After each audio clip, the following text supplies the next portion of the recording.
All right, folks, once again, Jason Hetland back here with ForTheRide.com and the Rodeo Roundup. A real quick recap of night number 2 last night right here at Thomas and Mack. What an outstanding performance it was. A ton of rides, great rides.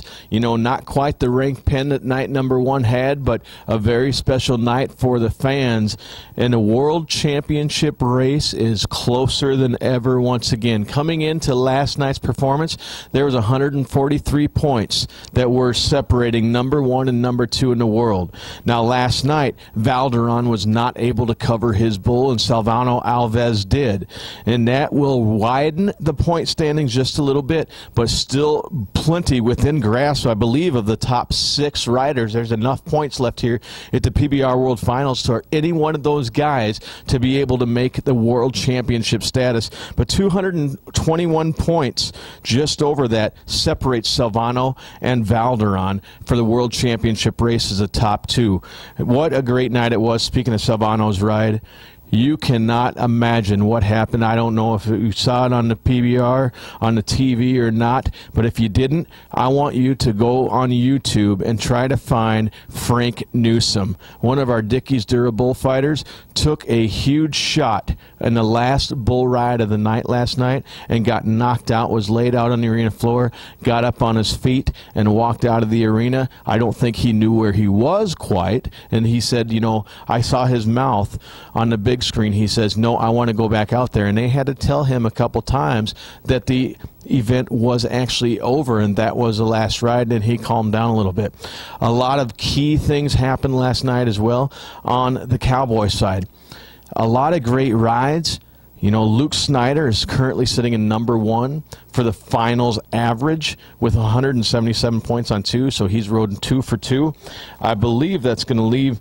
We have 3 guys, 3 of them, that have rode both bulls coming into tonight. That would be Luke Snyder, Robson Palermo, and Renato Nunez. All 3 have 2 qualified rides coming into night number 3. But that's not the story that everybody that was live in the Thomas and Mack Center is going to remember. Last night, Austin Meyer, night number 1, he got his right leg stepped on. Everybody thought it was shattered.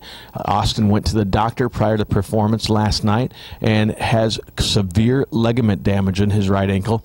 Could barely walk up the red carpet, could barely walk through the introductions at the beginning of the show, and you knew he was hurting. Now, he drew a bull that was really hard to work with inside that chute. He took 4 or 5 opportunities to get on that bull, and that bull went crazy, jumping, kicking, swirling around that buck and chute. And if you look inside a buck and chute, you get a 2,000-pound animal, and your legs on either side, there's no room for your legs, ankles, knees to move. He came out of there 3 times, and finally he was so much in pain that he just collapsed on the back of the buck and chute. And you could tell he was just writhing. He didn't want to go. He could barely even function. And the Thomas and Mack went crazy. They stood by one of their favorite bull riders of all time, Austin Meyer, and helped him to his feet. You could see that bad boy Moore helmet shaking up and down, said, I'm going to do this for the fans that are here live to see me at the 2012 World Finals. Not only did he get on the bull with a horrible injury to his ankle where he can barely walk and barely function, but did he make a second highest score of the night ride and scored 89 huge points last night after spending about 7 or 8 minutes inside that buck and chute just getting thrashed around in that hurt ankle. It was something that you are going to remember for the rest of your lives if you were here live inside the Thomas and Mack Center on night number 2. Now tonight, night number 3, awesome show again. One thing you're going to have to look for is Chicken on the Chain. Chicken on a Chain had a historic career in the PBR, and tonight will be his final buck out prior to his retirement at the end of the year. So it's going to be a very special night once again inside the Thomas and Mack Center with Chicken on the Chain, and we will feature that video later on in another show shortly. So on behalf of the PBR right here at the Thomas and Mack Center, I'm Jason Hetland with ForTheRide.com and your host of the Rodeo Roundup podcast.